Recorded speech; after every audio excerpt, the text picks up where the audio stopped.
Hi everybody, welcome back to my channel. My name is Christine. If you are new here, hi, I'm the Hodgepodge Place. I have a full store full of stuff, antiques, collectibles, jewelry, glassware, clothing, a little bit of everything. And today I'm going to be talking about and answering some more frequently asked questions that I get on Whatnot. Of course, I got the cardboard list and a couple other things that I wrote down. So give me a follow, so like, subscribe here, and in the comment section, let me know if there's any other things that you want me to talk about in the next video. So first question I'm going to talk about is, how long should you run? I think you should run as long as you can, as long as you're prepared to ship. One of my other questions is, how long is it going to take you to pack? And I think that running for a long time, especially at the beginning, opens you up to a lot of different viewers. So when I first started, I ran every single Tuesday and every single Thursday religiously, and then every other Friday. And that was all I could really handle while maintaining the store. But on Tuesdays, I would start my show at 9 o'clock in the morning and I would run till 8, 9 o'clock at night. That way I could get people before work, people on lunch, people after work. I would get East Coast and West Coast people, and people knew if they bought a couple things from me, they were going to be able to find other things to take advantage of that discounted shipping, and they were going to be able to fill their box. So I definitely think running for longer periods of time really helps you to get the exposure that you are looking for. Also, I think that if you can't run for 6, 7, 8 hours, which I don't do often anymore because it's a lot after the fact, you should stay on for at least 2 hours. I know talking to yourself and rerunning things that you've already shown can get frustrating and discouraging, but I do think that you should try to set yourself a timer and say, I'm going to run for at least 2 hours today. I'm going to sit here and talk to myself, even if it's just myself, for at least 2 hours, so that you can try to get, again, the longer that you're on, the more things that you continuously run and talk about, the more chances you're going to get of people coming in. If you're just going to do 10, 15 minutes and get frustrated when no one comes in, you're never going to grow. You definitely have to be more consistent and run for a longer period of time. Okay, next question goes right along with that, and it is, how long is it going to take you to pack? This is a double-edged sword, but I generally say if it takes you 2 hours to sell, it's going to take you 4 hours to pack. If it takes you 5 hours to sell, it's going to take you 10 hours to pack. That's a good rule of thumb, especially when you're first starting out, because you're not selling as much in that hour that you would sell. Like, let's say when I do sudden death, or I'm running a lot of things, my show this morning was 30 minutes and I sold 100 things. Like, my goal is to run super fast. You run sudden death, it's going to take me a little bit longer. But at the beginning, if you give yourself double the amount of time that you're going to be on. Also, it's also going to depend on what you have for supplies and what you have for at the ready, and if it's going to take you a long time to get motivated and to make sure that you have the right bubble wrap and make boxes and whatever it is that you're going to do. So make sure you don't overexert yourself. I think that it's important to run for a long period of time, especially at the beginning. But don't do it if you are an hour in and you've already sold 25 things and you're like, oh my goodness, this is going to take me so long to pack, I'm never going to be able to get this done. Then end your show. Don't make it so that you sacrifice the type of packing that you want to do and your shipping average and your shipping time and getting things out to your customers in a timely fashion. But make sure you give yourself enough time for that. But if you can, just try to think about the 2-to-1 ratio. So if you're going to do a 2-hour show, it's going to take you 4 hours to pack. It's a good rule of thumb. Okay, I didn't plan this, but the questions are going right in order here. Where do you get boxes? This is a difficult question. Well, hold on. Let me scan you over. There's one of my walls of boxes over there. I have boxes. Oh, look, I just got a bunch from the post office. So there are a couple things that you can do. You can go to USPSsupplies.com and you can order boxes like this. If you look at my other shipping videos, it'll show you exactly when you can use each type of box. And please do not abuse US Postal Supplies. You can order those for free, which is amazing. But again, if you buy them or if you use them, please do not abuse them. That'll make it so that we lose that privilege. But also, those boxes don't fit for everything, and you can't put any kind of label on those. It has to be a priority label. So sometimes you're going to need other boxes. That is where you can purchase them. There are different websites you can purchase bubble wrap in boxes. American Bubble Boy. I have shown videos of my bubble wrap machine that I got on Amazon. You can buy boxes and bubble wrap through Staples and Home Depot and Walmart, all sorts of places.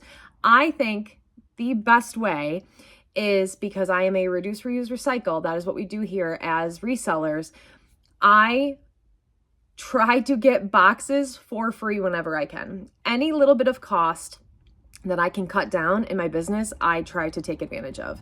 What I did and what I do every few months is I put on Facebook and say, hi, introduce myself. My name is Christine. I am a reseller and I am looking for any unused Amazon boxes, any boxes that you have, as well as any packing supplies.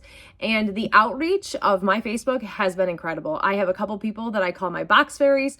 They show up once or twice a week, back their car right up to the door and throw boxes at me. It is perfect. I also have been blessed by people that have brought me boxes and bubble wrap, or I had a woman around Christmas time bring me 2 entire things of wrapping paper because she never uses the same wrapping paper for her children and grandchildren. So you'll never know until you try, but it's definitely worth just putting it out there. There are so many people with a garage full of Amazon boxes that would love you to take them off their hands, and they are very valuable and very easy to use. Also, I am making a video right now about my unpacking, and during that video, I will talk about reusing boxes, and you can tell when a box has been reused a couple times and when it's time to just recycle that box. And you can also tell, there are also times if I run out of bubble wrap or paper or a box size, I have a pile of packages I haven't opened. I will open a package specifically just so I can reuse what is inside that package. You have to be cautious. You have to be careful. You do not want to use, newspaper on something where it can rub off and get the, newspaper on clothing where it can stain, or you need to be conscious of what you're using. But definitely recycling and reusing is important in this business, and it's definitely going to save you time and money. Okay, one of the next questions is, are titles important? I think titles are very important, though I am not really good at writing them. Same thing with like your visual, making sure that that's important. It's so hard because sometimes like I'll reuse the same picture, but if you put a picture of a hen on nest, and you're going to get people that ask all day, every day, because people do not understand, one, that it's just a picture, and two, if your show's been going on for 3 hours, the chances of you having what was in your picture is slim to none. So you're going to have to deal with the fact that they're going to ask you a million times if you have what is in your picture. And it is discouraging when you have to tell them, no, I'm sorry, I sold it, or no, I'm sorry, that picture was from a month ago. So making sure that your picture and your title is eye-catching, is grabbing, putting keywords in your title, like dollar starts. I would steer away from using words like giveaway, because you're going to just get trolls and givey goblins, people who just want free stuff. But if you put, dollar starts, uranium, glass, shout out what you're doing and have it be, use exclamation points, $2 starts, 500 pounds of jewelry, something that is easy to read, quick bullet points, and something that is going to catch people's attention. Use that in both your title and in your cover photo. I'm currently editing another video right now on how to create a custom shipping profile, large items in a profile, and how to clone items. That's going to be a shorter video because I screen recorded it, so I'll put that in there. The last thing I want to talk about is non-scale victories. So this is actually a different type of concept or topic, but I tell the story all the time. When I used to do boot camp, I used to talk about non-scale victories, because the minute I start working out, I gain weight because I'm muscular. So I would put on weight and I would look at the scale and I would get very discouraged. I'm trying so hard. I'm eating healthy. I'm coming to boot camp. Why am I not losing weight? And I was told that I needed to focus on the non-scale victories. I needed to focus on, I could deadlift more. I could hold a plank for longer. I was eating better. My pants fit better. I could walk longer. Whatever it was, I had to focus on the non-scale victories, because just focusing on that scale was going to get very discouraging. This is where it relates to Whatnot. You need to focus on the non-monetary wins. I know that logging on every day and not selling anything is hard and it's discouraging, but if you really want to make a go of this, you have to focus on the non-monetary wins. You need to focus on, hey, I got 2 new followers today. I made a new friend today. I had new people talking in my chat today.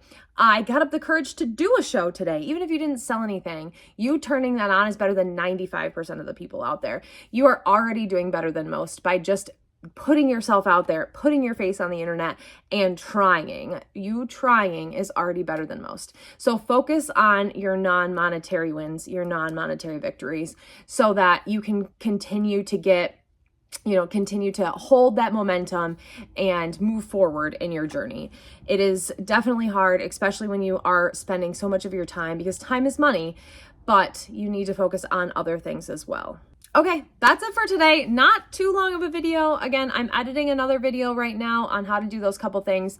Put in the comments below other things that you want me to talk about, things that you want me to address, or things that you don't understand.